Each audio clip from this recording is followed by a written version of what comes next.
Ready? Go. Hey y'all, it's Jess and Andy back with more classics. Movies you should have seen already.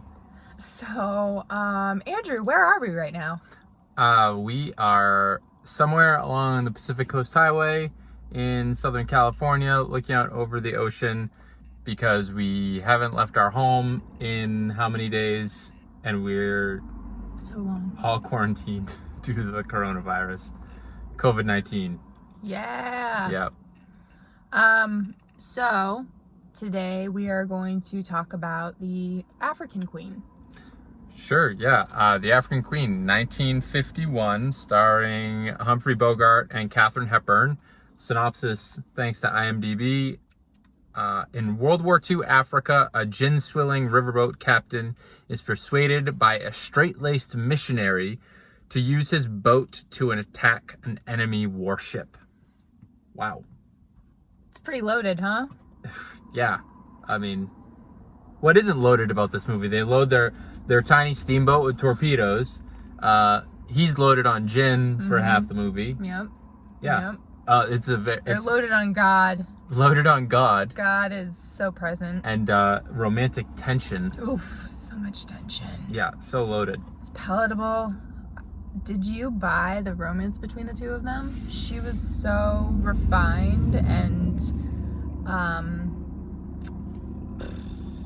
don't want to say prissy like the way that she was bad, but she seemed very buttoned up, and he was kind of a buck-toothed moron, to be honest.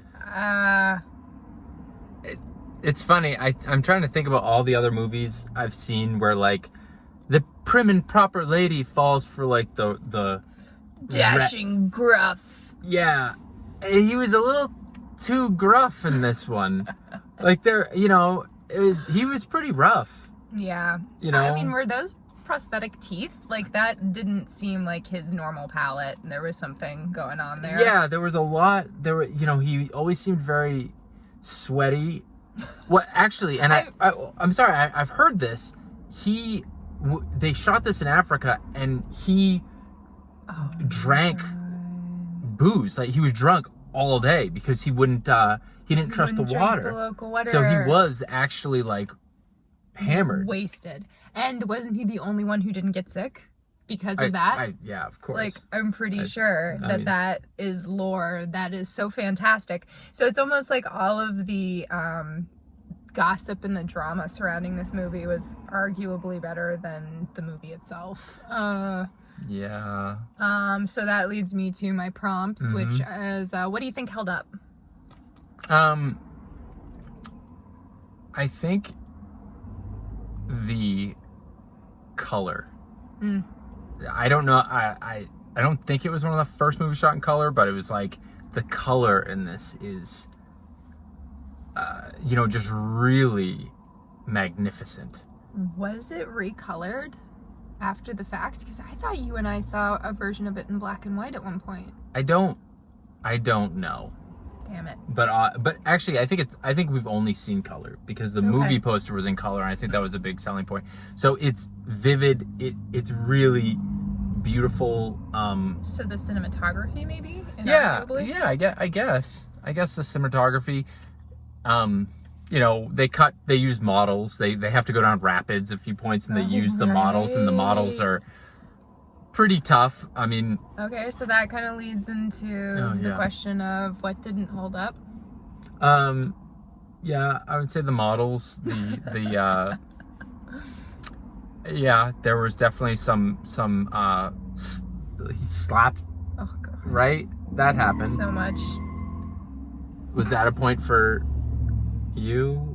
Like, what do you think didn't hold up? It's really funny. You just got really freaked out because I think there was a very fancy, like, Porsche-esque car that just went tearing. Oh, I think it's maybe doing donuts back there. Yeah, that's funny. So it's kind of funny because we've seen a few classic movies and we chose to review this one because we were like, we're in a very adventurous, kind of precarious setting. Like, let's talk about the African Queen. Like, what else? I mean, so for me, the thing that held up was how action-packed this thing was. I mean, to me, I almost found it overwhelming and kind of like tropey, I guess, you know, a little desperate, a little cloying with like it was like every single disaster that could possibly happened within this, like, to these people. And actually, I can't remember if it's based on a real story or not. So maybe it's real, but just like the way that it was laid out made it feel so impractical and improbable. It got to a point where you feel like Humphrey Bogart maybe could have just like built a whole new ship. He's constantly repairing the ship, and it's like, it just, the way it laid out, it just felt like there was a little bit more. And maybe this kind of speaks to the storytelling of the time, where it's like it was a little too magical for me. You know, it's like, even if this was based, again, clearly we did a ton of preparation before reviewing this one, but even if it was based in real life, like, it's not even that I wouldn't believe that they could have that many trials and tribulations, and that between the two of them they could overcome it. It was more the way that the story was revealed just felt so, it felt like the movie, like the director was like, wow, God is great. And you know what, God is great, so nothing wrong with that, or whatever higher power you pray to, like, whatever, the universe is great. And you could probably blow up a heavily armed German warship with some gelatin explosives and an oxygen tank. Jaws. Just like Jaws. Yeah. I love Jaws. So anyway, I kind of like melted my what held up, what didn't hold up. I don't even know if it's like worth talking about how problematic this was as far as like gender roles go. Like, I could spend probably an entire podcast talking about just that. I mean, it was really, again, these movies are always going to have weird, outdated, kind of like racial, sexual, like just class kind of like undertones and underpinnings, and thank God we've like progressed. Not that we're done progressing, but thank God we have made like some progression, especially when you watch movies like this. It's cringeworthy, but at the end of the day, like this one as well, it was just real hard to ignore it, much like the Maltese Falcon. It was like, oh God, just not. Yeah, I mean, Hepburn at one point is like, she's having a hard time with this guy who's a drunk, and like, you know, and there's definitely like a calm down, you know, like. Well, didn't she say you're always like, we need classic bingo? It's like, it's the hysteria slap, you know, definitely occurred during this this movie. But let's wrap this up by asking, what makes it a classic, and do you think it deserves to keep its ranking in the cultural canon of film? I guess I have to say yes. Okay. Nice. Because you know, you see, especially coming off the Maltese Falcon, you see Bogart's range. Yeah. You know? Yeah, because what is this, like 10 years difference? Yeah. And you're kind of like, whoa, and the color was really interesting, and I think this was probably a really big action movie when it came out.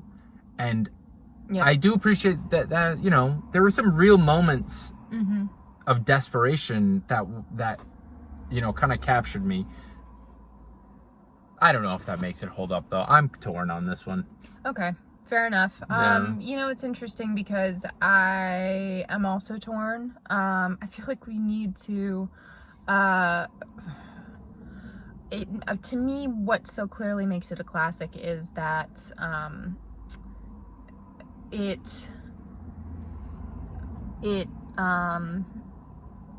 gosh, sorry, I'm blanking because there was somebody that I thought she was. I know, there was someone just standing in front of our car. It looked like she was looking at a license plate, but. I thought she was gonna come knock. I was worried she needed some gas or something. We're all supposed to be at home, and there are a lot of people out here. Yeah, they don't really seem to be keeping the whole 6 foot distance thing. They look like households, though. Some of these people look like they might be living together.